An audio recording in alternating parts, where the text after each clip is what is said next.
Tartıvelingan hayat. Roman. Abdori Mustafa Abdurrahim. 1. bölüm. 9. qism. Arslanning g'azabdan titrab turib degan so'zlarini anglagan hammasi uning qo'lini tutib turib, "O'g'lim, meningcha yanala sen undaq qilmag'in. Yana kelib, sen teha hozirgacha uyingga o't qo'yib, opangning o'limiga sababchi bo'lgan yeliq odamni topolmagan tursan. Balkim u chaqda sen kichik bo'lg'achqa odamni xato tunib qolgan bo'lishing mumkin. Shunga ochiqning kayniga kirib, xato ish qilib qo'yishdan saqlangan bo'lamdi. Seni shunda qildingmi deyli? U chaqda ihbar qanday qiladi? U bechoraning nima xatoligi bor? Onun ko'ngli bilan o'ynashsang hargiz bo'lmaydi bolam. Men hozirgacha sening birini yaxshi ko'rib, bunda xush bo'lganingni ko'rib baxmagan edim. Oxir o'g'lim baxtini topdi deb sen uchun xush bo'lib turgan chig'imda, sen o'zingning so'ygusinimi, boshqalarning so'ygusinimi, o'tib ketgan ishlarni deb bayron qilsang qanday bo'ladi? Ajba ihbarsini yulduz bilan birga yaxshi ko'rsa bo'lamdi. Shaxsiy o'ch adovatni deb o'zining hayotinimi, boshqalarning hayotinimi gumron qilmag'in. Bo'lamdi jinim bola. Sen aqlli bola. Cho'qim to'g'ri qaror chiqara oladiganligingga ishonma. Yaxshi o'ylashib bir ish qilgin. Sen nimali ish qilmag'in? Agar sen to'g'ri deb qaragan ishing bo'lsa, men seni qo'llayman o'g'lim. Bo'lamdi? Arslan hammasining so'zlarini anglagandan keyin boshqalarning kirishi cheklangan, faqat o'zili kiradigan kutubxonaga kirib, eshikni ichidan qulflab, ishga yo'linib o'ltirganicha shu vaqtda yuz bergan ishlarni qaytadan eslashga boshladi. U chaqlarda Arslan amdili 7 yoshga kirgan edi. U kuni kechda Arslanning dadasi o'zining muhim bir yig'ini borligini, shunga kechda uyga kechirak keladiganligini aytib, ona bola ikkisining o'zini saqlamay aram eliyverishini aytgan edi. Arslanning opasi Rayhongul uning qo'rsiqiga kashlik yeydigan narsa berib etgandan keyin Arslanni hujrasiga yotqizib, cho'chak o'qib berib xultib atadi. Ondan derazani yepib etib, o'zining hujrasiga chiqib ketgan edi. Arslanning opasining ko'zi amdila uyquga berishiga hujraning ishki ostidan ochiq istutaklar kirib purashqa boshladi. U ko'zini ochib, sirti birasi gulxon yiqib nima deb qarab beqish uchun deraza oldiga keldi. Sirtda hech qanday isning puruqini purmagan Rayhongul darhol orqasiga qarab, isning sirtda emas, balki uy ichida ekanligini ko'rdi-da, Arslan deb vaqirganicha hujurdan chiqmoqchi bo'ldi. Biroq uyning hamma yeriga o't tutishib ketganligi uchun oldiga bir qadammo ololmadi. Uningcha Arslanning hujrasiga istutaklar kirib, uy ichi qizib, isqa liqli to'shib ketgan edi. Opa bek isib ketdim. Opa.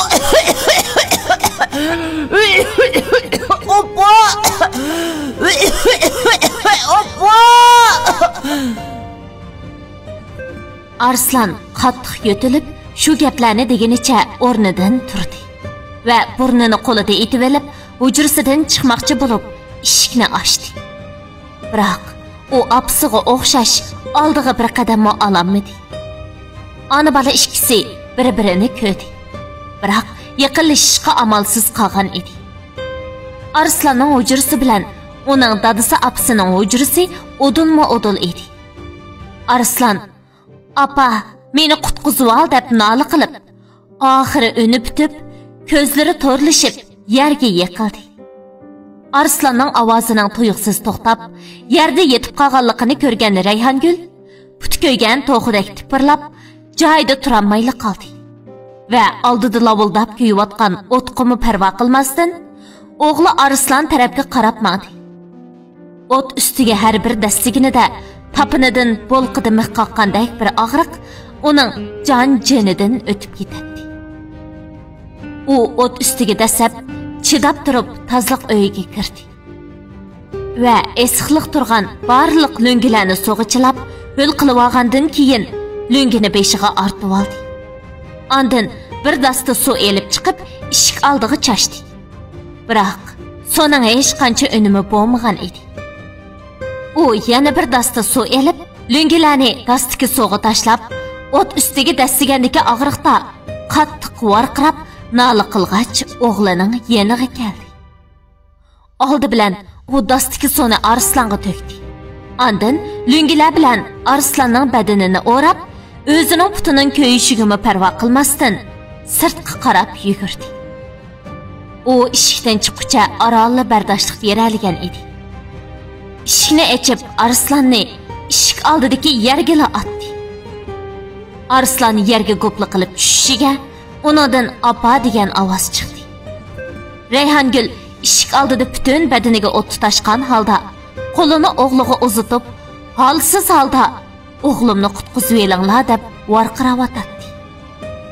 Ularning uyi odamlar ko'p o'ltiraqlashmagan tog'liq rayonda bo'lg'ashqa, atrofda uyi borlari birining echinishlik nola qilgan ovozini anglagandan keyin, ondan uyga o't yetganligini ko'rib, o't o'chirishga telefon qilib, yordam talab qilgandan keyin, yiroqdan chilaklarida suv elib, yugurib kelishmoqda edi.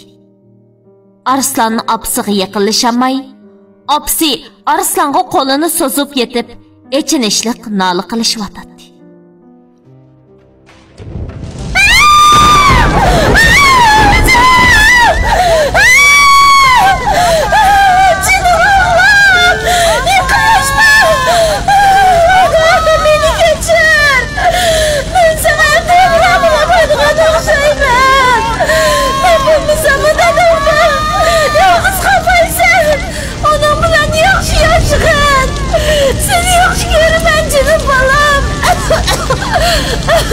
Dadamın gepini ağlıgan bolamda. Çamağını göremediğen buldum. Peki ben her vakit sen bilen billah canım oğlum. Kutkusunlar!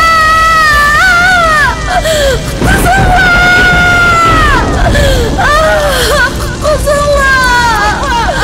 Apa! Yok! Dağa! Ama apamını kutkusuylanlar.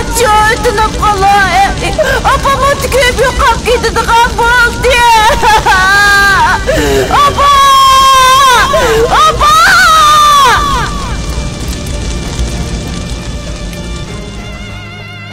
Qulum qo'shnilarning epkagan suvlari volqandek lavuldab kuyib-atgan yog'och uyning azroq o't ushqunig'imi dalda bo'lanmagan edi.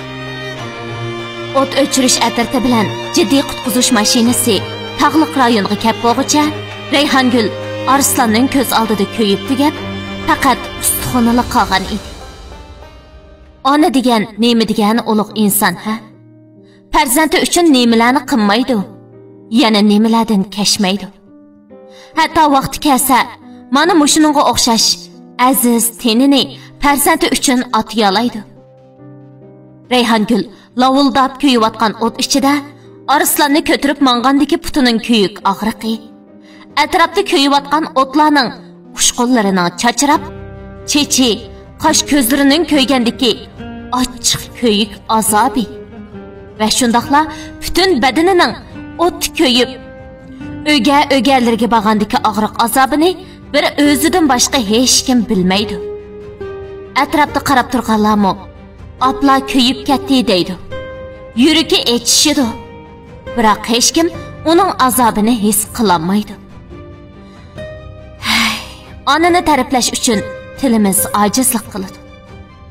Onani yozmoq bo'lib, qalamni qo'limizga olganda, qalam tutgan qo'llarimiz nima yozishni bilmay titraydi. Chunki ona shundoq ulug' bir insonki, uni til bilan ifodalash, ko'z bilan ko'rish, qo'l bilan tutmoq nihoyatda mushkul. Ona bo'lmoq oson. Biroq haqiqiy ona bo'lib, onadak yashamoq to'liq mushkul.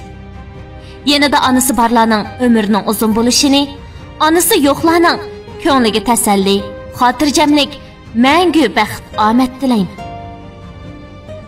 O't o'chirish atirtidagilar kelib, o'tni o'chirdi.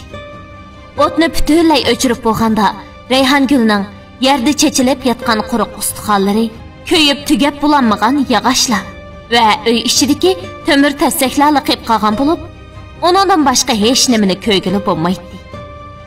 Bu atrofda yashinib qolganlarning soni ko'p bo'lganligi uchun ular o'zlarining vaqtida kelib yordamda bo'lanmaganidan ko'ngli yerim bo'lib o'kindi. Shunda qilib Arslanning hayotidagi eng azobli bir kunmi o'tdi. Rayhongulning oxiratlik ishlarini tugatib o'tgandan keyin mahalladagi mo'ysipit bovay Arslanni yanada ep qilib, uning dadasining kelishini saqlamoqda edi. Lekin kammidi. Shu orada 2 kun o'tdi. Barat apandining uyiga o't ketganlik xabari Bahrining, ya'ni Mavludning dadasining quloqiga yetib, Mavludni Arslanni qaytarib kelishga avatdi.